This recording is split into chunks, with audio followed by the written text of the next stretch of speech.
I mean, look at this, doesn't this look awesome? So we got done installing the 3 main girder lines. I'm impressed, to be honest, how fast we got those up. It pretty much took me a full day to figure out how to do the first row on my own, and also, you know, took videos and on how to do it, which was the last episode. Then on the following day, I got some help and we did another 2 rows. So right now, the man-day counter sits at about 13.5 days. So I think the rough framing is going to be pretty fast, much faster really than the foundation work, which honestly has been great. And also, you know, finally getting to play with some framing tools has also been a lot of fun. So while I keep talking, let me show you some of the time lapses of our work. So if you have watched the previous episode now, you should have a full understanding on how to put one of those posts. Really, we simply repeated the process 9 times to get all of our posts in place. To sum it up, we set our flashing first on the concrete piers, then we cut off the extra length of the anchor rod which was sticking out. We then used the 360-degree laser to determine the post height. We then cut the post to the height.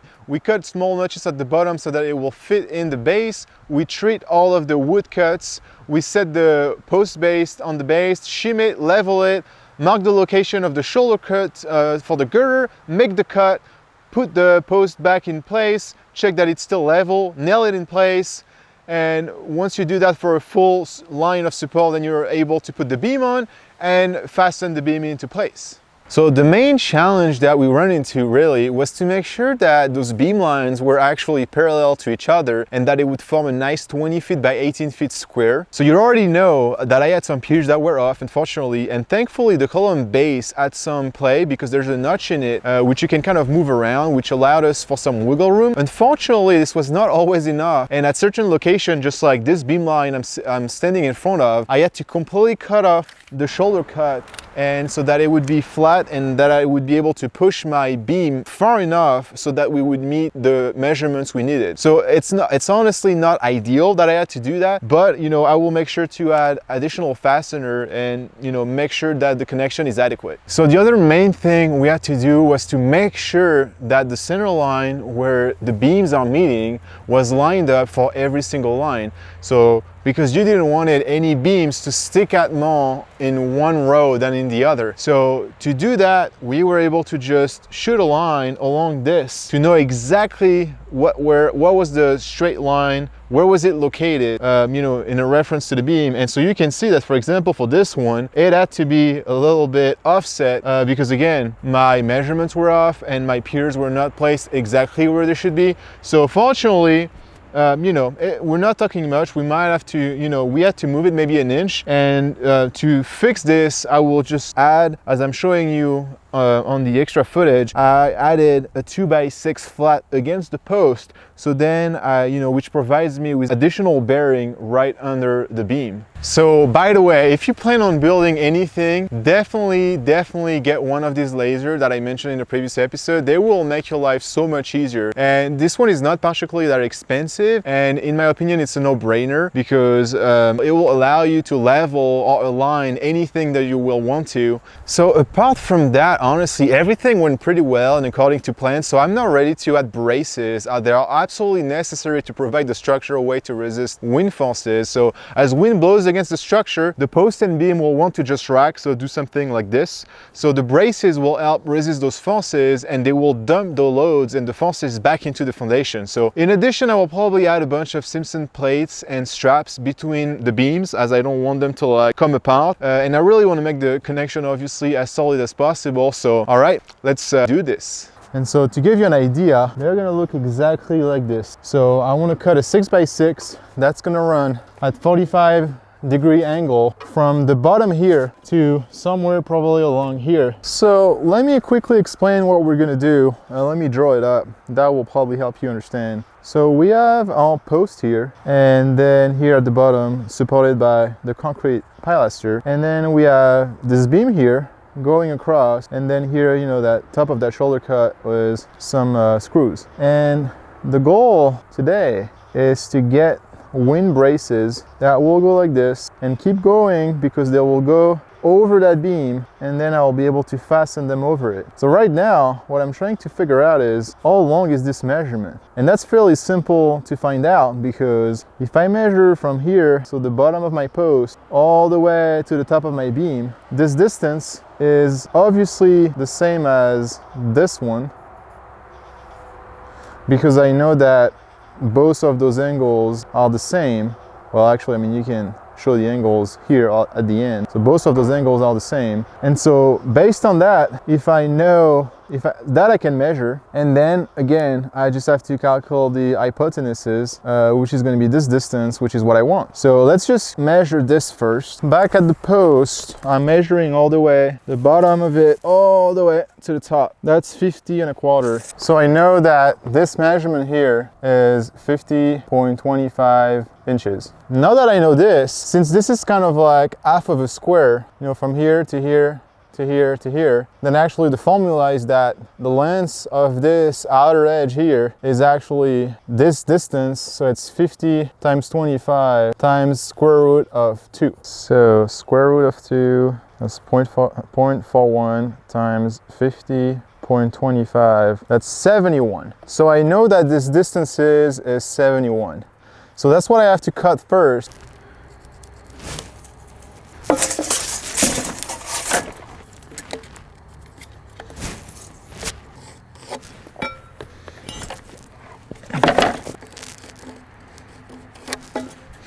So you've obviously seen me do plenty of cuts at this point, so we're gonna, you know, pass that in the video. So now we're doing the initial 45-degree cut. So using your speed square and putting it at the edge, this will give you the angle. So I know that this is my 45, which again, then I can use probably this edge. And we will be removing this piece. And we're going to do the same thing on the other end as well.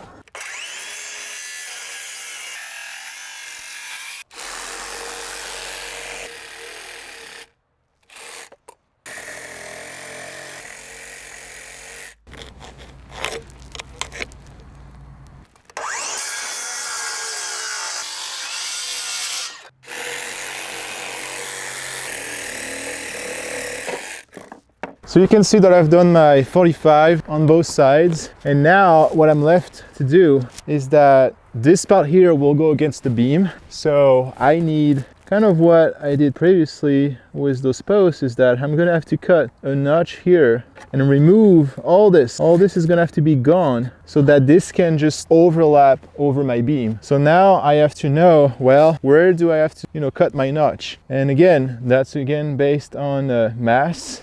So if I go back to drawing something similar to earlier, remember something like this, here's what I have. So now, right now I have my whole piece going all the way. What I need to know is, you know, where is this point here, meaning what is that length? And again, so that's pretty easy. All I have to do is go back and measure this time all the way to here, not to the top. And again, do that, multiply by square root of 2, and this will give me this length, and then I'll be able to locate where I need to cut where I need to cut this off. So this is 38.75 inches, square root of 2 times 38.75. That is 54.8. So this length here is 54.8, which is more or less 54 3/4. I'm marking this measurement all the way from this edge here, and so 54, 0.75. I can do another 45, something like that. And so now that tells you that everything behind this I have to notch out. So if I rotate it this way, so let's just extend that line. I used to take 4.5, and so that's the same thing. I'm just gonna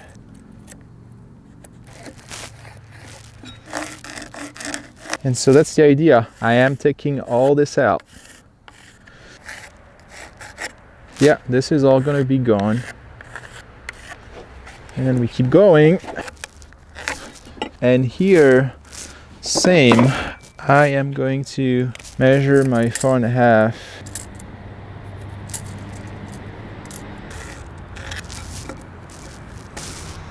And this is gone.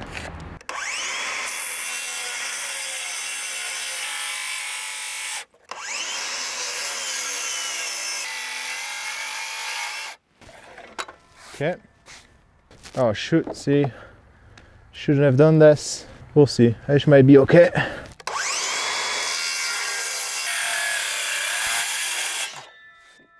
Ha! I just cut the wrong one. Oh man, I wasn't supposed to cut this because this is gone. This was supposed to stay. I just messed it up. I am back to where I was. I ended up doing the same thing with another one. But now I make a mark, do not cut, so that I won't be cutting what I'm not supposed to cut. This is good.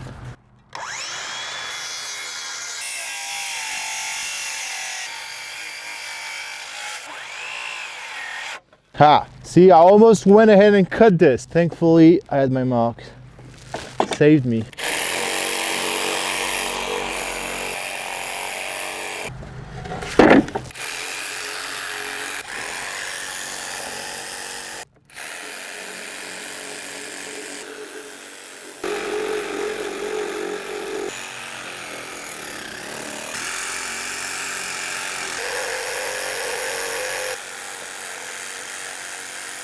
We're getting close.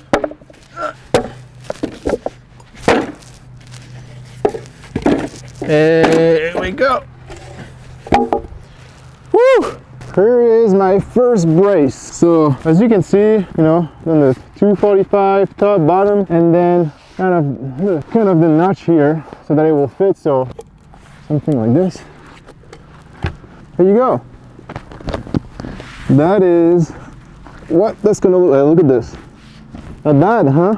I got my measurement figured out pretty well. So as for everything else, we're obviously gonna be trading the ends of all those cuts.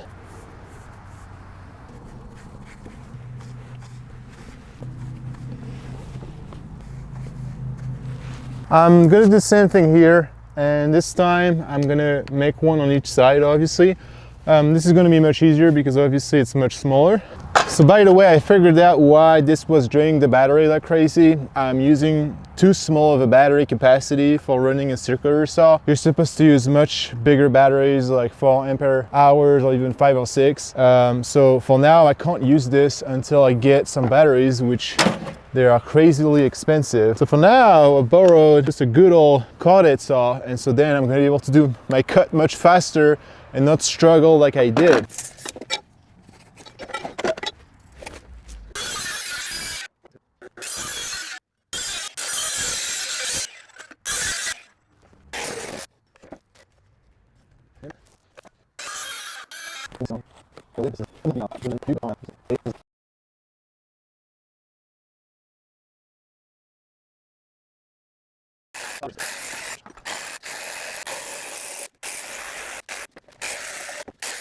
And voilà, there you go, there's your windbreak. So we'll do the same thing on the other side, and obviously it won't be exactly the same cut. You will have to just start with the same thing, but then you'll have to make sure that you're cutting the notch on the other end so that it fits this way. I mean, to be honest, this is so short here, I don't even know really if you need a brace, but again, I'm just overbuilding this thing. So what I'm going to try and do is, since the brace will be touching the bottom of the post, it needs to be raised a little bit. So I just have this piece of plywood or OSB, just like a little piece like this, so that I can something like that.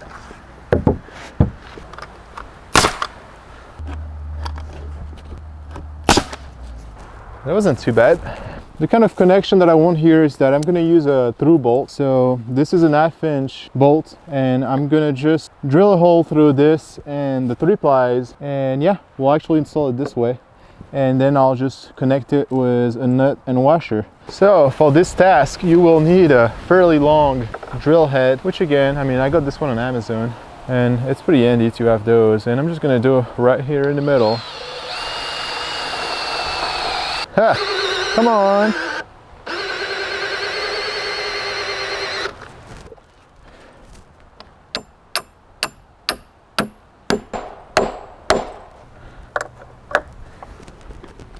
That's probably good enough. So after that, I'm just gonna use some, again, some G-Hockey screws, but those ones are much smaller.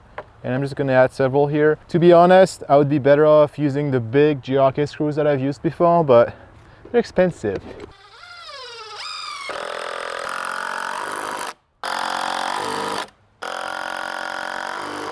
The lower connection is going to be a little more challenging because you have less room to work with. And in addition, we have our existing strap here in the way. I mean, best practice, again, you would do a through bolt through all of it. I mean, that's really, it takes time. It's kind of difficult to get it right. And in my case, I have my strap right in the way. So because I don't want to do that and it's going to be too much of a pain, I'm going to use some G-Hockey screws to go from this end all the way into the post. I got those really long, 8-inch long G-Hockey screws, which again are like about $1 a piece. And my goal is that if I, like right here, kind of at the center line here, that's what I will do. And I will do 2.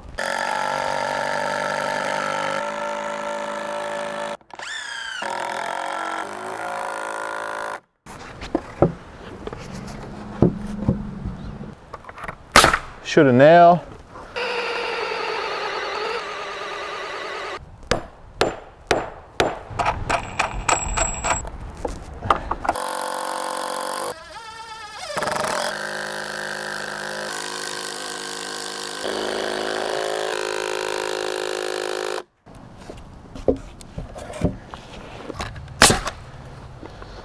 So I just did the same thing here, and so that's it. They're pretty much done. The only thing I'm gonna do is I'm just gonna cut some of that off.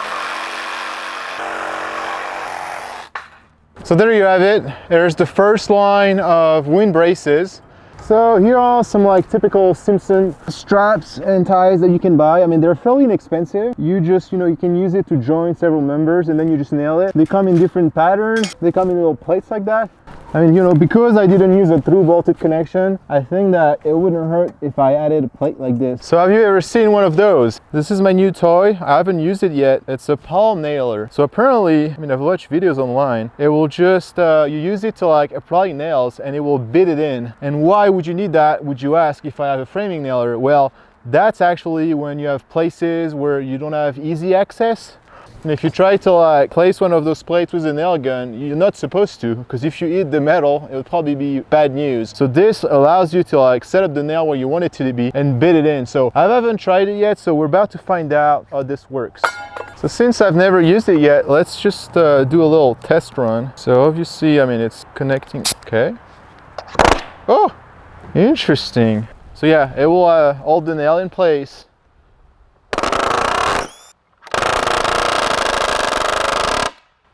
Huh. That's not bad. That's actually pretty good. I'm gonna put one nail in so that at least it just holds itself in place. I don't think you're supposed to use big nails like that, but that's what I have.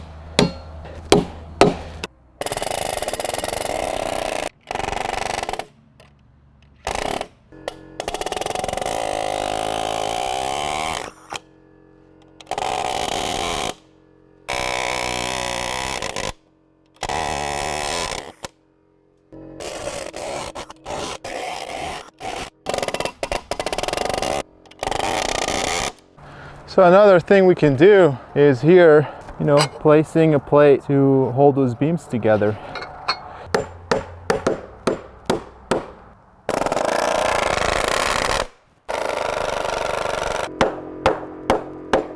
So another thing I wanted to do at this end was to add a couple of straps, since I don't really have anything holding it directly to the post.